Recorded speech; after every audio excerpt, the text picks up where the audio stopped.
Well, are you keeping too much money in cash or maybe not enough? Today we're going to take a look. Stay tuned for Prudent Money.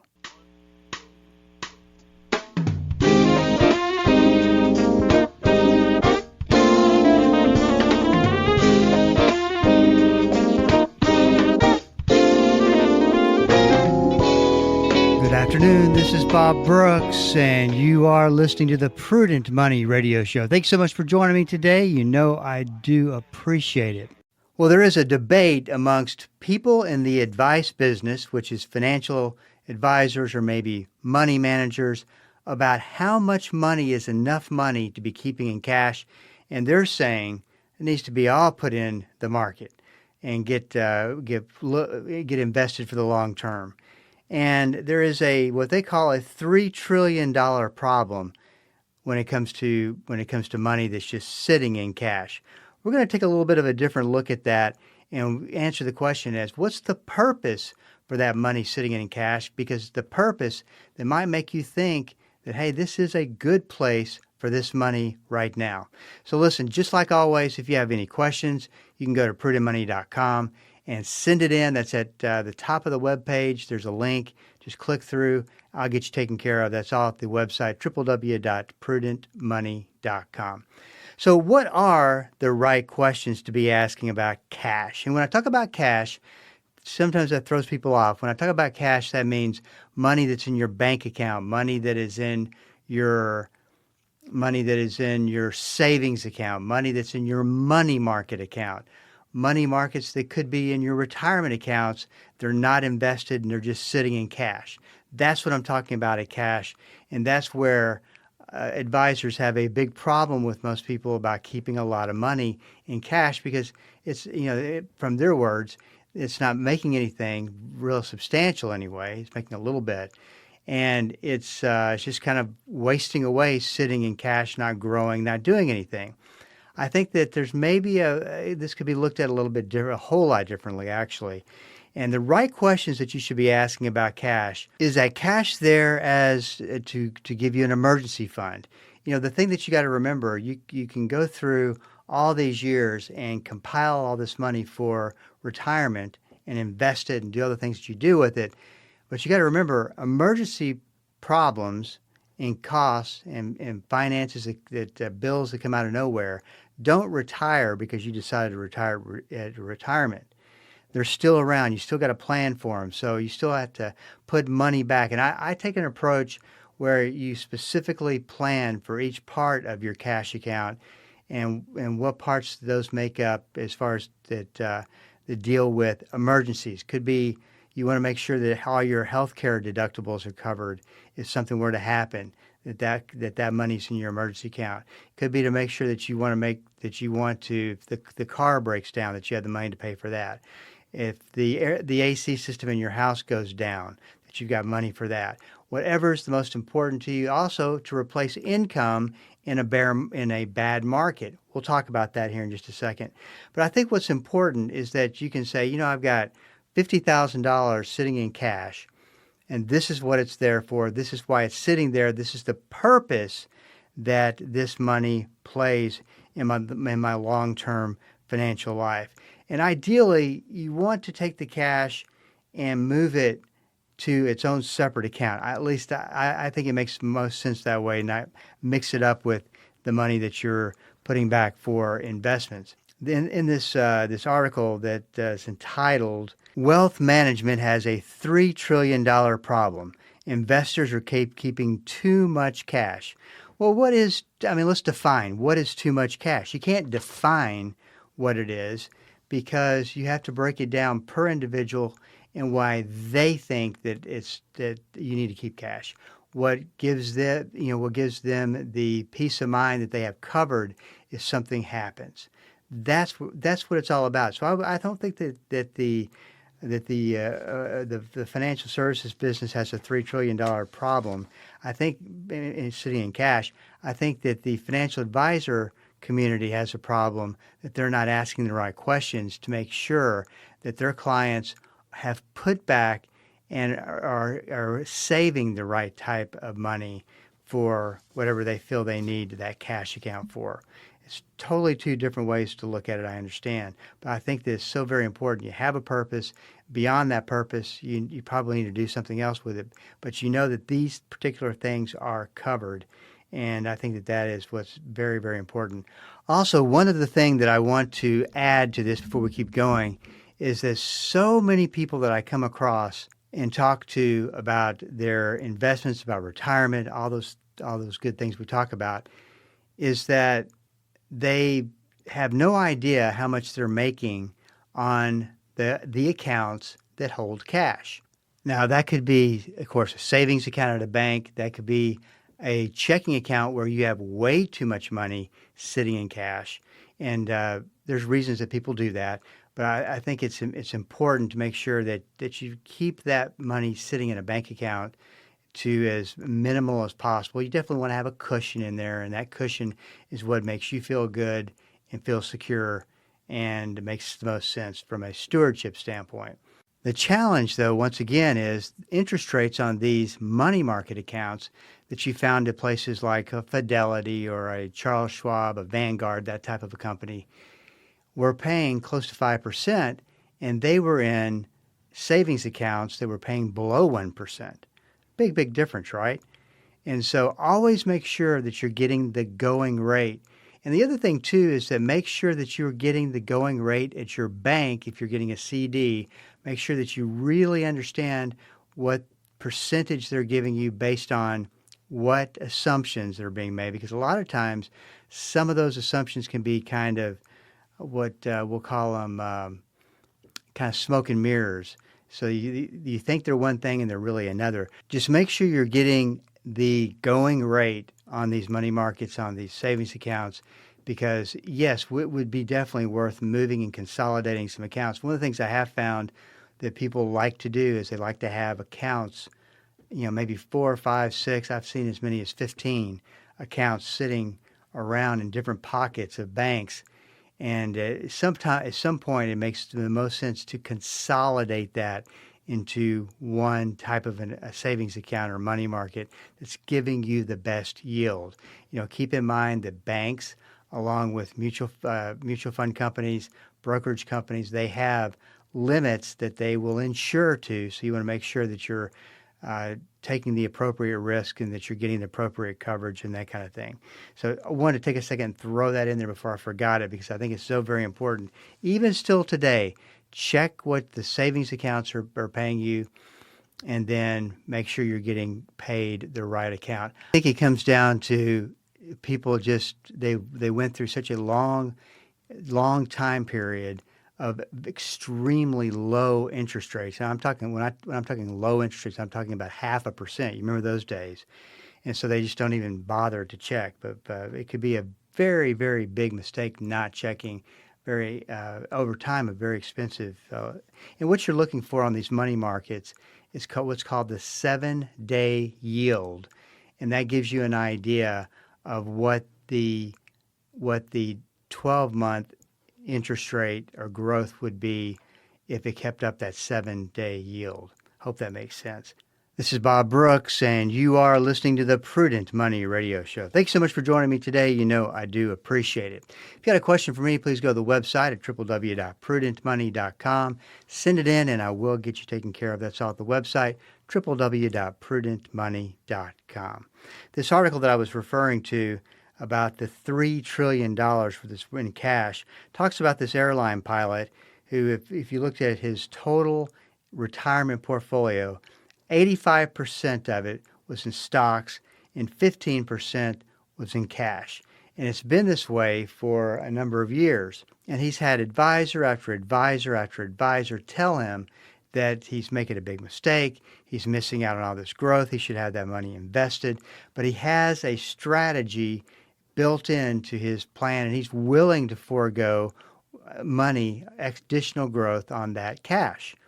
The way that he looks at it is, if we run into a bear market, and this particular, this pilot was looking at history, and he said that he feels like if he could make sure that he's covered for 3 years worth of income, that if a bear market hit, he wouldn't have to touch the other 85%. And then once he gets he gets down to where the market starts to recover, then he starts taking money out of.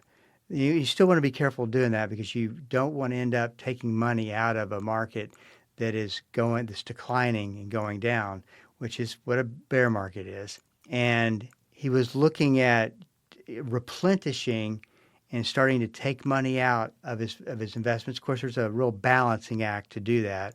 You definitely want to get somebody to help you. But he had a strategy in mind, and I thought that's what made. I love to see people who look at things and go, "How can I preserve this, keep the risk level down?" And it's important. One of the things that bothers me, so to speak, is that for most, if you look at Wall Street, you look at the CNBC of the world and mutual fund industry, it's as if this market's never going to go down. It's as if bear markets or markets that lose a lot of money for investors. If you'll recall back to 2000 to 2002, when we had the tech bubble, that was one. And of course, the 2007 to 2009 great financial crisis, that was the other. Both of those had extreme bear markets, and investors lost a ton of money. But the attitude, especially going into that tech bubble, was that, hey, I'm invincible. Stocks will always come up. Yeah, they'll go down, but they'll always come up. That's the way that's the way they felt in 1929, before the greatest bear market of all time hit the stock market. Now, to be fair, that was also a very different time, and the different circumstances, different environment, different culture, different technology. Point is, though, is that it's just not as if it can't happen. Maybe it's a low probability, but even if you got close to where this market dropped, Dow Jones Industrial Average in 1929 to 1932 dropped a whopping negative 86%. Unbelievable. It took decades to get back up to make up those losses. So you got to remember that, not that I think it's going to happen, could something close and feel as devastating, could that happen? Absolutely. You just have to realize that that's all kind of part of it. This is Bob Brooks, and you are listening to the Prudent Money Radio Show. We're up against a break. Stick around, and I'll be right back. Hello, this is Bob Brooks. Proverbs 22:3 and Proverbs 27:12 are the exact same verse word for word. I call them the stewardship verses of risk. A prudent person foresees danger and takes precautions. The simpleton goes blindly on and suffers the consequences. On the Prudent Money Radio Show, we teach about risk, how to identify it, how to figure it out, and what to do about it. We believe that to be a prudent steward, you have to be a good risk manager. Listen to the Prudent Money Radio Show on Bible School Radio 91.3. Prudent Money, home of the modern-day steward movement. Dynamic, practical, life-changing. There's no point in going to church and not letting the Christ who gave birth to the church on the day of Pentecost change your life. Join us each day as Pastor Paul Shepherd applies the timeless truth of Scripture to everyday life. It's Destined for Victory on this great station. Weekday afternoons at 3:30 here on Bible School Radio, KDKR. This is Rob Randall, your host and teacher of the Invisible War radio program. The Invisible War is the study of God's Word on how to walk in Christ's victory in the spiritual battles we face against the powers of darkness. Join me every Sunday morning at 9 right here on KDKR and KYJC in Commerce, your station for life. Welcome back. This is Bob Brooks, and you are listening to the Prudent Money Radio Show. Thank you so much for joining me today. You know I do appreciate it. If you have a question for me, I want to invite you to the website at www.prudentmoney.com. There is a link at the top of the webpage. Just click through it, ask the question, send it in. We'll get you taken care of. That's all at the website, www.prudentmoney.com. I was kind of rushed there going into the break, but I want to go back to that 1929 absolute chaotic disaster and talk a little bit about this, because I don't want you to get the wrong opinion. Do I think that the market could drop 86%? Well, regardless of what I think, there's obviously a probability that could happen. I would say that it would be a low probability that could happen. But yes, anything can happen.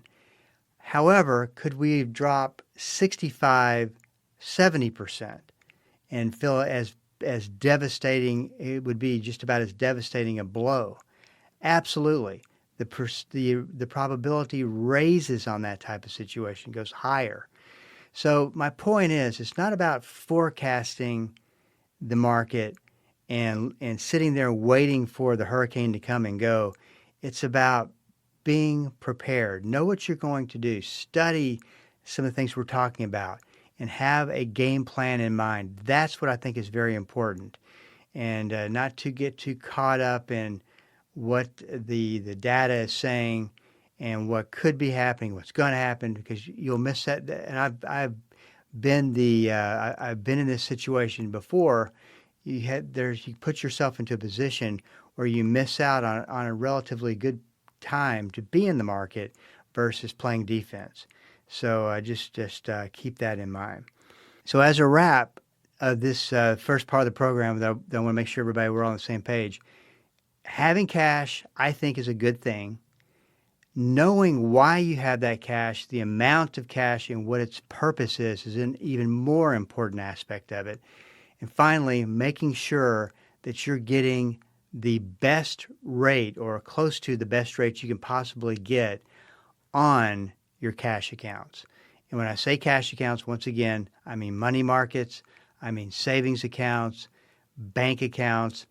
You know, it would make zero sense to have, say, your banking account have $40,000 sitting in it, and then and paying you nothing for that, versus a savings account that you have set up with $25,000 in it, and you're getting 3.25% on that, and you've got $40,000 sitting in a bank account that's making nothing. So you want to get that money transferred over from your banking account to your money market savings account so that you can take advantage of that higher interest rate payout on everything, minus money for your bills, money for a cushion. And you know, I've come across a lot of people in the years that I've worked with clients on money management issues, and they'll say, "Yeah, and I've got $10,000 a box in my closet." People look at cash in a lot of different ways. Just make sure, once again, that you've got a purpose for what you're doing. This is Bob Brooks, and you are listening to the Prudent Money Radio Show. Had an email come in that says, could you break down to where I can understand, appreciate that, the difference between managed mutual funds and index funds, and most importantly, which ones are best? Great question to be asking. And, you know, there's really two major types of mutual funds. There is what's called an actively managed fund. So let's say it's a stock fund. You have a person managing that fund, the mutual fund itself, not an advisor, but one that manages that money, buys and sells stock with it. And what they're trying to do is they're trying to beat the market. So they're actively pursuing a strategy that they feel long-term will do better than let's say the S&P 500, which we'll just call that the stock market, versus putting money into a fund that mimics the S&P 500, and that's what's called an index fund. And they have index funds for all types of markets, but we're specifically looking at the S&P 500 and the fund that's built to do exactly what the S&P 500 does. And the difference between the two funds is that one's got very minimal expenses on it and one doesn't.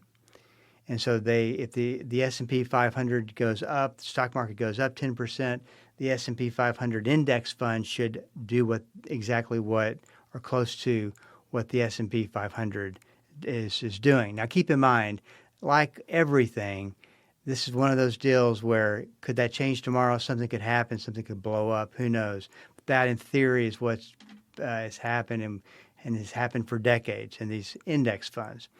So the notion is that, and people are very passionate about this, very, very passionate about index funds. And I should never use actively managed funds. I had someone contact me after a radio show and just took 2 or 3 pages of emails telling me where I was wrong about index funds. And I never said I don't like them. I've never said that I don't like index funds. I like index funds. I think they make totally perfect sense under certain standards and conditions. Versus, I do the same with actively managed funds. I think that they make perfect sense under certain conditions and standards. So the answer, if someone asked me, do you like this one or that one, I would say I like them both. And here's the reason why that I do like them both. If you are looking for maximum growth on your portfolio, maximum market growth, then what you're looking for is you want to do as well or better than the S&P 500. So the truth about actively managed funds, take the actively managed fund that has stock in there. He or she is managing that. They're trying to put out the kind of return that beats the market, beats the S&P 500, and they don't do it. In fact, I think the percentage number the last I saw was like 27% of actively managed mutual funds do not beat the S&P 500. So if that's the case, why? In fact, you could end up a situation where they not only don't beat the market, but they lose money. Probably highly unlikely, but let's say they lose money, or they come out 4 or 5% below what the market did, and you just lost money banking on your actively managed stock fund portfolio manager is going to beat the market versus putting your money into an S&P 500 index that is going to mimic what the S&P 500 is doing. And you're going to come really close, or in theory, really close to what the S&P 500, how it performed. And so they say with very minimal expenses on the S&P 500 index fund, why would I put my money into an actively managed fund when I can get S&P 500 type returns in my index fund? Hope that makes sense, but that's the argument. People are very passionate about it. I don't disagree. If you're trying to beat the market, then I would. It's tough to do. I would just stick with the S&P 500 index funds. Not giving advice. Your situation is different maybe than mine, and you need to determine what's best for you, not what I feel is an opinion of how it all works. So keep that in mind. If it's an S&P 500 index fund and you're wanting to get similar returns, to me, that's the best place to go.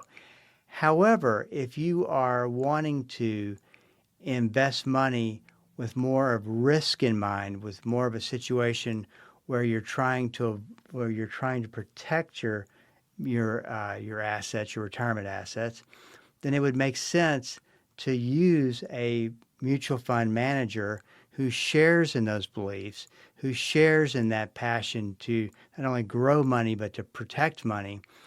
And they have a mutual fund that's sitting out in the market that you can put money into, that you don't take as much risk with the stock market, but you take some and you get a good, decent return, and that's the return you're going after.